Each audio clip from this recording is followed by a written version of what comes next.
La densidad es una magnitud escalar que permite medir la cantidad de masa que hay en un determinado volumen de una sustancia.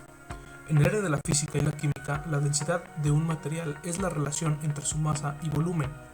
La fórmula para calcular dicha densidad es igual a la masa entre el volumen y esta se ve expresada en kilogramos sobre metro cúbico, entre otras unidades. La densidad es una de las propiedades físicas de la materia y puede observarse en sustancias en sus distintos estados. Así, por ejemplo, la densidad del agua es 1000 kilogramos sobre metro cúbico, es decir, menor a la del plomo, que es de 11.350 kilogramos sobre metro cúbico. El volumen es una de las propiedades de los materiales que podemos ver al comprar un refresco, un yogur, entre otros productos, ya que su contenido está expresado en unidades de volumen. Esto casi siempre está en litros, mililitros, etc., pero también se puede medir en metros cúbicos, centímetros cúbicos y más unidades. Dicho volumen se puede medir con diferentes instrumentos, como lo pueden ser el vaso precipitado, una jeringa o cualquier herramienta graduada en unidades cúbicas. El volumen es una magnitud definida como el espacio ocupado por un cuerpo. Ahora que ya sabemos esto, podemos decir que esta es la causa de que los líquidos tomen la forma del recipiente donde están contenidos. La temperatura afecta a dicha característica de los materiales, ya que si se aumenta la temperatura de los líquidos, se dilatan, pero si se reduce la temperatura de los líquidos, estos se contraen.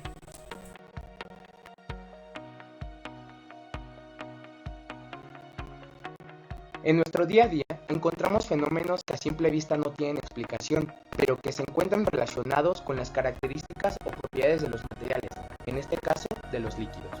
Uno de estos eventos es la tensión superficial, la cual podemos observar al ver reposar un mosquito en el agua, o la película en jabón que se forma dentro de un aro a la hora de hacer burbujas.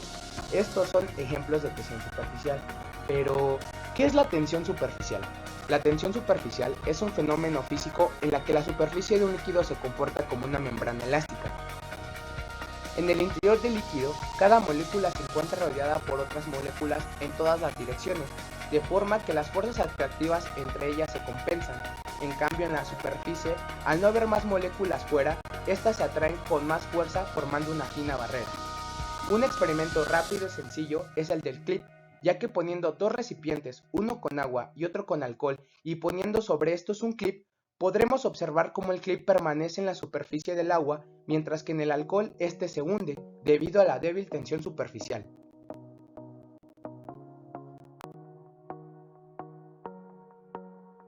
Fluidez.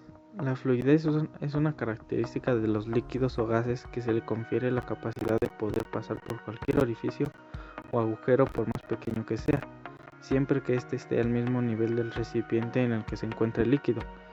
En esta imagen se demuestra de qué se trata la fluidez, y como un líquido perfecto presenta fluidez absoluta debido a la ausencia de cohesión y de fuerzas de rozamiento entre las láminas o filetes líquidos que se deslizan unas sobre otras. ¿Por qué ocurre esto? La fluidez se debe a que un líquido puede adquirir una deformación arbitrariamente grande sin necesidad de ejercer una tensión mecánica.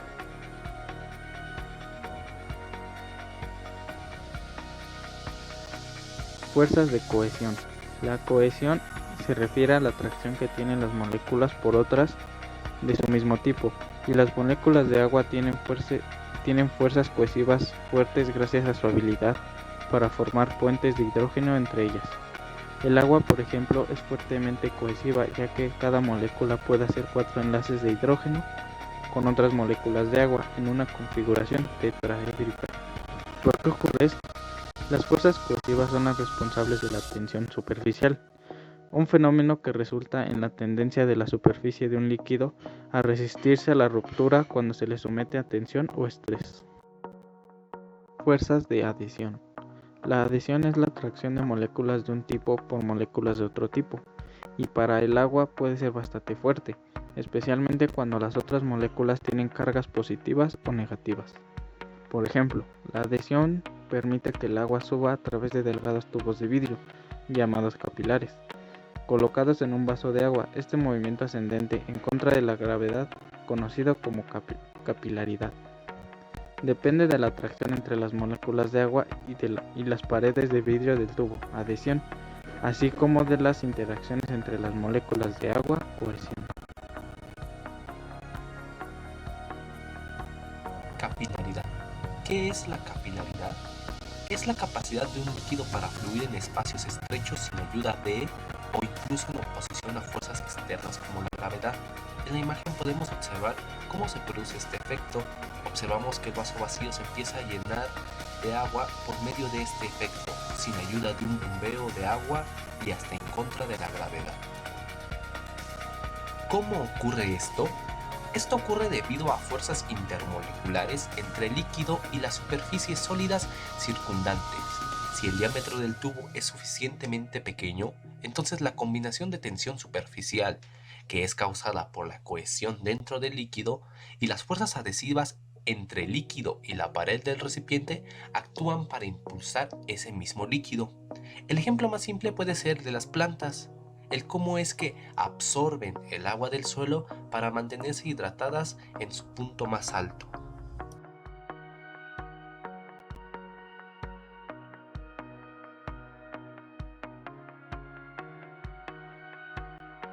Diferencias entre punto de ebullición y volatilidad de un líquido. Volatilidad. Debemos mencionar que en el ambiente existen compuestos, elementos y materiales que son volátiles. Una sustancia volátil, en este caso enfocada a los líquidos, es toda aquella que se ve caracterizada por contar con una presión de vapor alta a una temperatura ambiente. Pero, ¿puntos de ebullición? Más que una simple temperatura a la que llegar, este fenómeno se ve implicado en distintos factores que abren paso para poder concretarlo. No debemos confundir uno con otro, pues a pesar de parecer el mismo, existen características que se diferencian uno del otro. Dato: cuanto mayor sea la presión de vapor de un líquido a una temperatura determinada, mayor es la volatilidad y menor es la temperatura de ebullición de un líquido.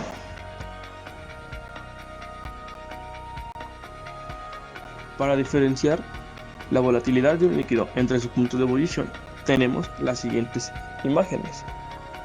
La primera imagen nos representa que un líquido volátil es capaz de evaporarse muy rápidamente, como tenemos en ella el agua, que al calentarla pasa de un estado líquido a un estado gaseoso. Además, una sustancia volátil, en este caso un líquido, debe de almacenarse en un recipiente hermético para evitar que escape, como tenemos en la segunda imagen, una lata de aerosol de pintura, ya que la sustancia, al estar almacenada en la lata, es líquida, pero nosotros, al oprimir el sello para dejar que escape, se convierte en un gas. También poseen una presión de vapor alta y puntos de ebullición muy bajos, como el agua o como la gasolina, que el agua se encuentra a una presión de una atmósfera y 100 grados centígrados para llegar a su punto de ebullición, siendo la gasolina menor que el de esta. En general, también poseen bajas fuerzas de interacción intermoleculares, por lo que no se unen fuertemente entre sí, ya que esto solo sucede en los sólidos. Como vemos en la tercera imagen, las moléculas de agua se encuentran desplazándose libremente entre ellas, pero no pegadas. Además, no suelen ser moléculas polares ni suelen ser capaces de formar enlaces de hidrógeno entre sí, como lo vemos en la última imagen. En general, poseen bajo peso molecular.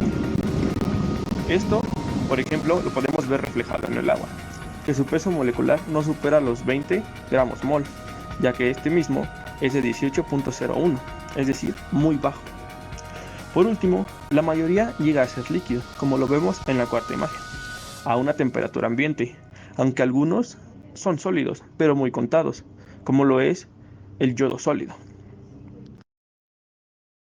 El punto de ebullición de un líquido se ve diferenciado de su volatilidad, principalmente porque el punto de ebullición siempre va a depender de dos variables. Estas variables son la presión y la altura.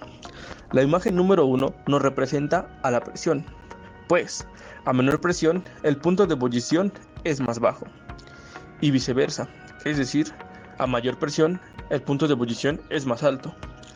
La segunda imagen nos representa a la altura, y nos indica que a una mayor altura el punto de ebullición disminuye. Esto debido en parte a la disminución de la presión atmosférica.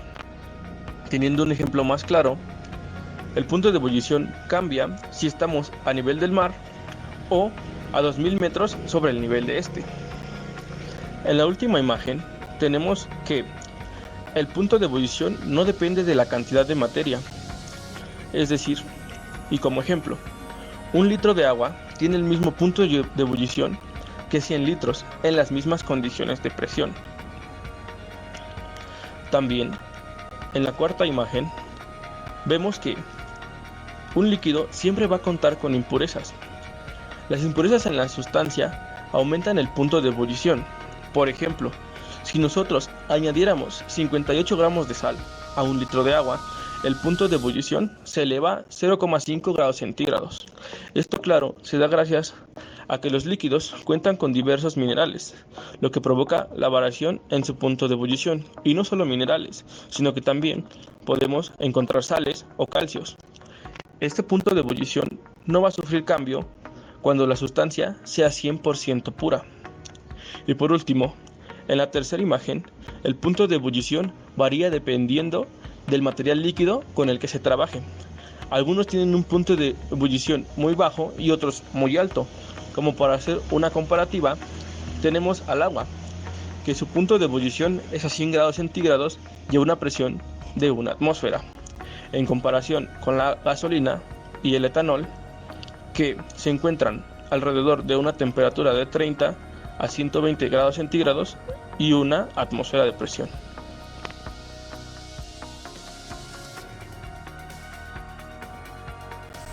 Sobre la presión de vapor y el punto de ebullición. Y la presión de vapor es la presión que ejerce la fase gaseosa o vapor sobre la fase líquida en un sistema cerrado a una temperatura determinada, cuando la fase líquida y el vapor se encuentran en equilibrio dinámico. Y el punto de ebullición es cuando la presión de vapor de un líquido es igual a la presión atmosférica del gas fuera de él. Debido a esto, a medida que cambia la presión del líquido, también cambia el punto de ebullición del equilibrio. Entonces, la única diferencia de estas dos es de que una es la presión de vapor, que es cuando se evapora el agua y es en un contenedor cerrado, en un sistema cerrado, y es donde el vapor no puede salir, pero se hace la presión por dentro. Y el punto de ebullición nada más es el punto donde el agua se llega a su punto máximo, donde se empieza a evaporar. Y nada más, un dato más, es a 100 grados centígrados, y esa es la diferencia entre esos dos.